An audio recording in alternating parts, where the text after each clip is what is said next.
Guys, Ramzan মাস তো সব রকমেরই বড়া খাওয়া হয়। তা আমার ছাদের ভিতরে একটা থানকুনি পাতা হয়েছে, সেটার বড়া খাবো। তাই আজকে দেখেন, আপনাদের দেখাই থানকুনি পাতাটা, গাছটা এটা টপের মধ্যে কি সুন্দর মতো একটা থানকুনি গাছ হয়েছে, অনেকগুলা পাতা। তো ফ্রেশ একটা পাতা হয়েছে। এমনি জংলা গাছ লাগাইছি, কিভাবে যে আসছে জানি না, আমি নিজে থেকে লাগাই নাই, কিন্তু এত সুন্দর করে হয়েছে না, লোভ সামলাইতে পারতাছি না। ভাবলাম আজকে এগুলো আমি বড়া খাবো। এগুলো কাইটে নিলে আবার সুন্দর মতন আবার হইব, আবার আরেকদিন খাওয়া যাবে।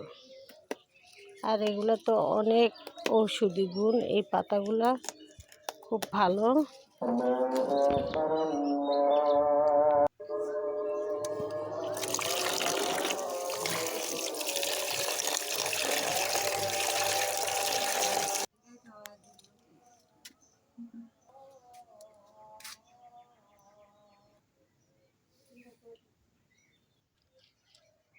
এই যে থানকুনি পাতাটা, সাথে নিলাম কিছু ধনিয়া পাতা, আর ছাদ বাগানে ছিল কিছু লাল শাক অল্প একটু, ওই পাতাটা নিলাম একসঙ্গে কুচি করে কাটলাম। একটু কাছে নিয়ে আসে।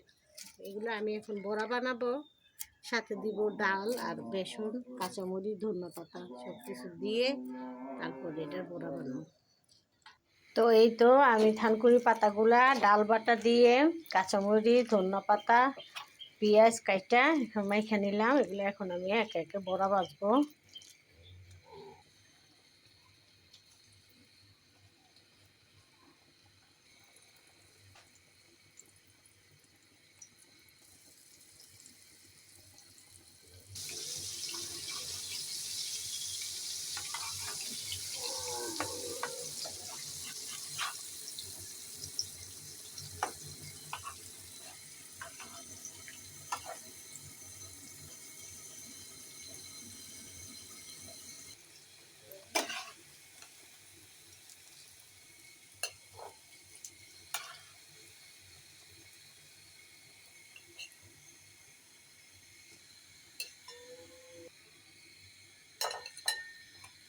তো আমার এই যে থানকুনি পাতার বড়া,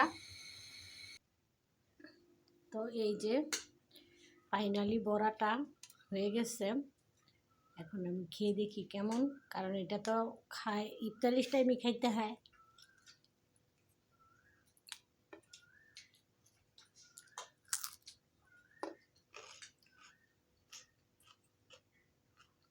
মজা।